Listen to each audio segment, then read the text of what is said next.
Do you feel as though you and Manchester City are managing this situation better than other clubs because you keep winning matches and nobody else can? Are you saying that here in Manchester we are smartest? The COVID, the Omicron doesn't like to come here to visit us? No, not at all. I'm just saying you keep winning games. We had a lot of cases and a lot of injuries. So we play in Aston Villa with 11 players in the first team. So the last 4, 5, 6 games or 7 games, there are 4 or 5 players for the academy in the bench. So we are in the same situation as all other clubs in terms of injuries, in terms of injuries a bit less because our medical and physios department are exceptional, our physios, but in terms of COVID, we had a lot, like unfortunately all other clubs, because it's all around the world. It's not because here we are smarter or we are wiser or we do the protocols better than the other ones. When the virus come to the bubble, inside to the bubble, everyone suffer. So it's not an exception. You're a very experienced football manager. You've won many trophies. Do you regard this period of your career as the most challenging, or do you get the most satisfaction from it because you've won trophies, you are still winning, you're still the best football club, and the world is a very different place? Well, what we learn, all of us, is that before you try to plan a little bit the week or plan a little bit what is going to happen or going to do the next 2-3 days. What we learn in this situation is take a decision the day of the day or the day of the training sessions, and I would say 2 hours before the training session or even 4 or 5 hours before the game, because today we are okay and in a few hours maybe we are 4 or 5 positives. So that's why it's adapt, adjust, and what do you have to do. The rest, the points we have done so far this season and the previous season is, of course, the quality of the players. This is the only reason, important or main reason why. Tuchel said today that he took the wrong approach in the reverse fixture, that they were too passive, they were too defensive. What are you expecting from Chelsea this time? Sorry, said Alex, I didn't listen. Thomas Tuchel spoke today. He said he took the wrong approach, that they were too passive, too defensive back at the bridge in September. I just want to know what you're expecting from them this time. Well, saying this quote, I can imagine what is going to happen tomorrow. So if he didn't like the way they play at home, so they're going to play differently way. So now I can imagine that is going to happen. But seeing Liverpool games or Tottenham both games and the last games, I saw, of course, Chelsea completely different that they play in Stamford Bridge. That they play that Thomas said, but I don't know if the plan was like this or they could not do it differently because they could not do it. So I don't know. So, but listen this quote, so I know exactly, but presume the approach that Chelsea will have tomorrow at 12:30 in Etihad Stadium. How highly do you rate Thomas Tuchel as a manager? So creative. One of the few managers I learned constantly to develop a better manager on myself. Excellent in all departments. So I enjoy since was in Mainz and Borussia Dortmund here. Always I enjoy watching his teams and the way he's playing and the approach. I think he dignifies and he makes the whole football better. So when you find a manager like always, they want to be, positive in the way they play. Always is good. Raheem Sterling, Player of the Month for December. How much has he come on and what's he done to really find his form again in the last couple of months to hit the goals, find the assists? It's a question for him. All the credit for him. What have you noticed within him now? Here. Absolutely. Simple as that? Absolutely. Absolutely. The last time you played Chelsea, you had PSG and Liverpool all in the week, and back then you said that your side was playing the best they'd ever played under you.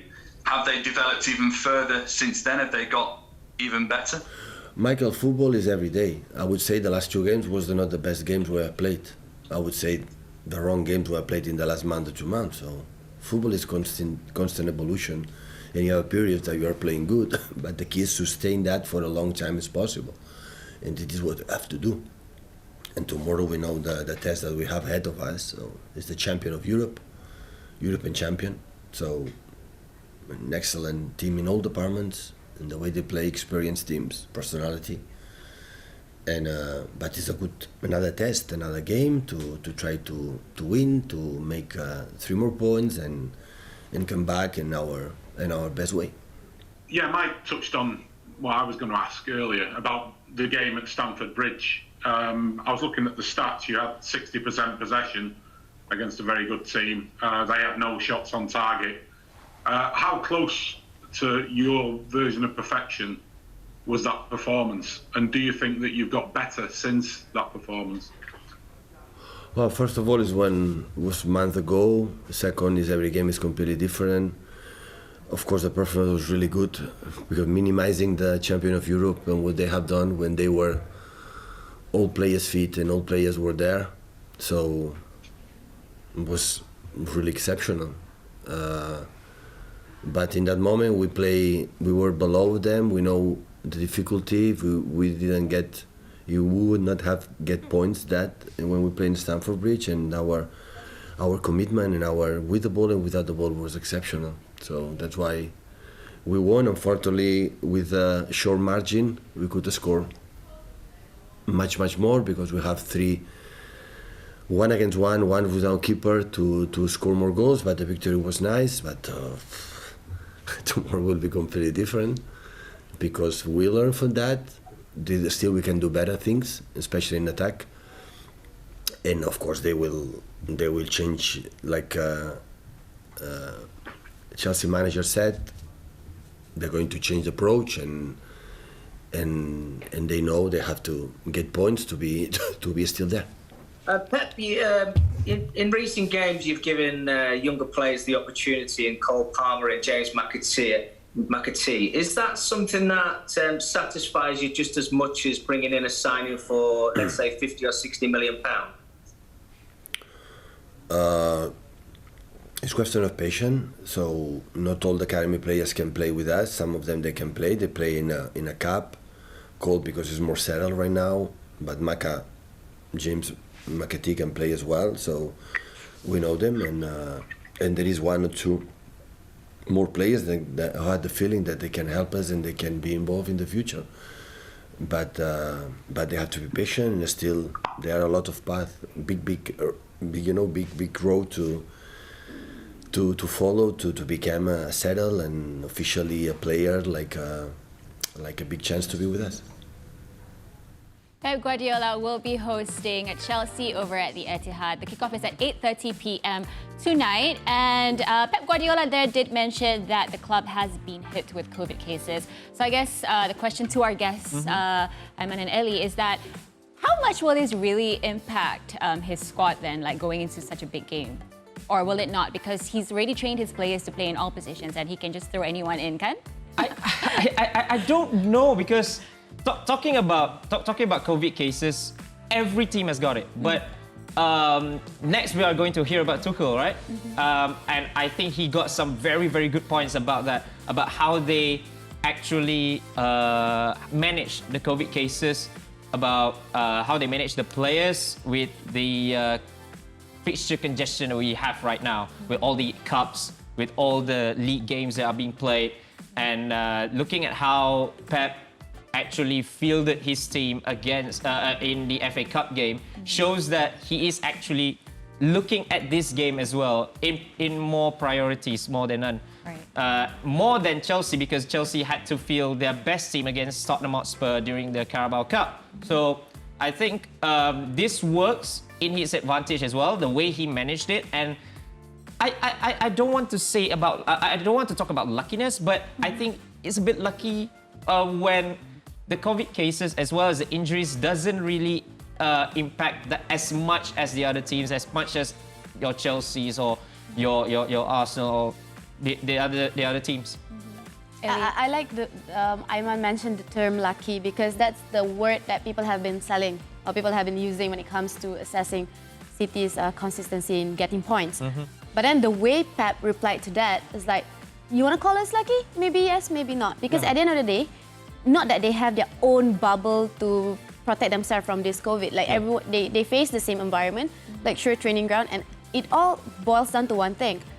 Maybe Tuchel has his own way of managing like his COVID outbreak at the training ground, but maybe Pep take it to another level. Like, I don't know, all these extra rules that we didn't hear of, right? That making sure that why the players are safe in one way or another, Yeah, right? I think 1 week he very easily just dropped Grealish and Foden because they were caught going out for dinner, Playing right? darts, playing Like dart, that, I think, yeah. if I'm not sure. Like, just for playing that, it's a simple thing like that. And we are not surprised when it comes to that because it's Pep and the way he managed at Barca is the same thing how he managed at City. So I think that could be an advantage because when you want to talk about COVID outbreak, for example, like one time, I think Spurs was one of the first club had the biggest, around 8 to 9 players. 8 to 9 players. And it was just to, when our colleagues were there, they were in England, Adam C for pitch side shows, they were telling me, oh, actually it's because like 9 players went out partying and slept with girls, you know, things like that. And like, things that you wouldn't even imagine happening at Manchester City, at the Etihad, and that's one. Second, he's very okay with people having that narrative against him. Yeah. So he just goes back to your question, will that impact the team? I don't know. Depends on his tactical plans because I think facing a big team against Chelsea, because we're talking about someone who's like eyeing for the first place, which I don't know. I don't know to what extent or the possibility of them taking over. But it's a big team regardless to a big match regardless to Pep. And I think he has to prepare himself mentally facing this big team with certain players in his head. And when certain players are not available on paper, he needs to change. But one thing as well, I would like to add is that he's ready. Yeah. Pep is ready even early in the season, regardless of whatever, because he has went through this where he had to feel a certain Fernandinho at centre back. That was that was a long time ago, and I think this season he's more than ready, especially losing the Champions League final last term, and the readiness has been rewarded, I should say, with all the players fully fit and tactically ready for all these games. And one thing as well is that he's got some young players ready to rank up as well, and that's a huge boost for any team. Yeah, I like the way you use. I like the Yeah, way because you I think draft that's the statement, criticism though. with City also at one point is that, you know, they just throw money at players, but now he's proving that he can also develop players, right? Players like Sterling, who people will be like, oh, you're not going to have a bright future at City this season. Boom, like December, he's the savior for the City. Like 7 games they won, he scored around what, 4 or 5 goals? Like December was his month, hence he was the player of the month for that particular. That's why. It makes sense, right? Like Grealish, 100 million price tag player, could be easily dropped when you don't fit a certain plan that he has in his head. Now we don't even know if Grealish is going to start against Chelsea. If he's going to start though, because in the attacking lineup, you have Sterling who's on form, you have Foden who can help, and you have Eustace who scored the winner goal against Chelsea. How? So back to your question, Raheem, and back to what you said. He's more than ready. Whatever circumstances, he's ready to take it. Yeah, but Ellie, I think you made an important point about Sterling there, which brings us to our next topic. Aiman, do you know, or have you maybe read up about this, or know any insider info about Sterling and what really clicked with him? Because I think 2 months back, there were rumors of him moving to Barcelona. His future in City was in question, and suddenly now, bang, December Player of the Month, beating the likes of Martinelli. Son, and Son and all that. Martinelli. So what has inspired him to suddenly be back in Pep's good books and as part of his starting 11? I think it's more to how Sterling actually he responded to the requirements of what is needed in the City team, because last term he wasn't really as good, but he's starting game in, game out. But one more thing is that he is fit to be put anywhere, and that actually was even before he joined City. Even when he was at Liverpool, he can actually play anywhere. It's just that he needs that one click. He needs that one that one manager that can really bring up his true potential. And I think this is the prime Raheem Sterling. And that player of the month, I think it's just the beginning. Wow. Do you agree with that, Ellie? I Is this totally just the agree, beginning? especially there's this interesting angle. I think there's this sense of assurance, and it only takes a world-class manager like Pep to be able to deliver his plans or his strategies towards every single one of his players in his team. Like, they are not scared. Maybe beginning of the season, people were like questioning Sterling is not happy, and like certain players who couldn't even Grealish, like, oh, like a flop and all that. I think what we do not know and what I could assume what's been happening on the training ground, it takes that kind of manager to have the ability to like provide this self-assurance to every single of his player of his squad. I have a plan for every single one of you. You just have to invest your trust in me. Hence, when the right time comes and the right timing comes, we're talking about beginning of the season is a different strategy. Comes the hectic fixture congestion, Christmas, festive period and everything is a different strategy. So the players, it's a two-way trust lah. So I think whatever that we see in Sterling is whatever that has been happening. I don't know, their two-way conversation with Pep, and I think that's a really beautiful thing to look at when it comes to the growth of the player. How you say it takes the right timing or the right opportunity to click. Sterling is enjoying his days.